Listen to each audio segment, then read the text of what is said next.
Hello and welcome to my channel, and this is just a quick video review of my 3D printed Auto Combatant timeout from the 1986 The Transformers the movie.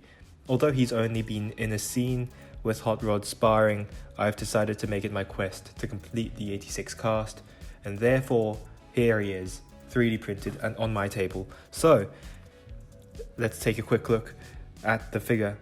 As you can see, he's quite simple in design and it fits quite nicely into the 86 aesthetic. I did have to make up how his legs look like because you only see him in a mid shot or an over the shoulder shot with Hot Rod in the foreground, so you don't necessarily see what his legs or toes look like. I did base it sort of on the IDW comic of how he looked in there, so this is what I ended up with. So for articulation, his head does look up quite far, look down a little bit. He has a swivel on the neck. His arms reach out quite a fair bit, and there is a rotation at the shoulder. There is a bicep swivel you can turn all the way. There is quite a bit of bend at the elbow,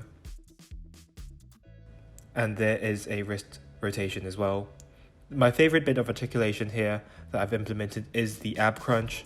As you can see, he does have quite a fair bit of range with that ab crunch joint. So moving on, he does have a waist rotation. His legs kick up quite a fair bit, almost all the way. Shifting it back down. His thighs, he does have a thigh rotation. Double jointed knees, so he kicks up quite a fair bit as well.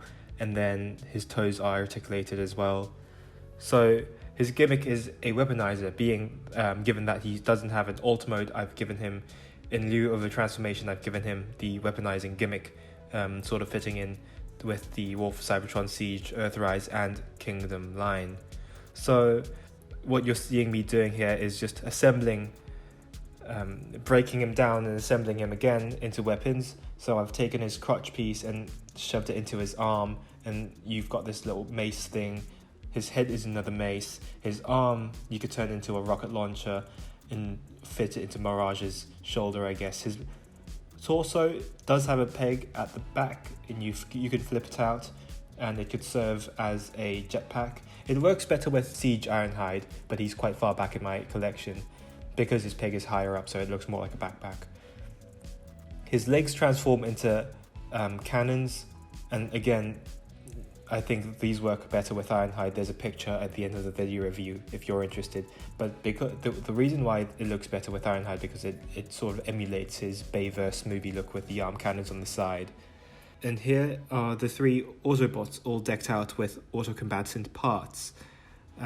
So overall, I think this is quite a fun project. I've done it quite quickly. A very simple sort of design, but the ultimate end product looks very, very nice, and I'm very happy with it.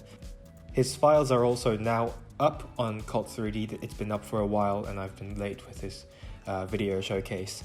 Feel free to comment, like, and subscribe. Thanks for watching. Goodbye.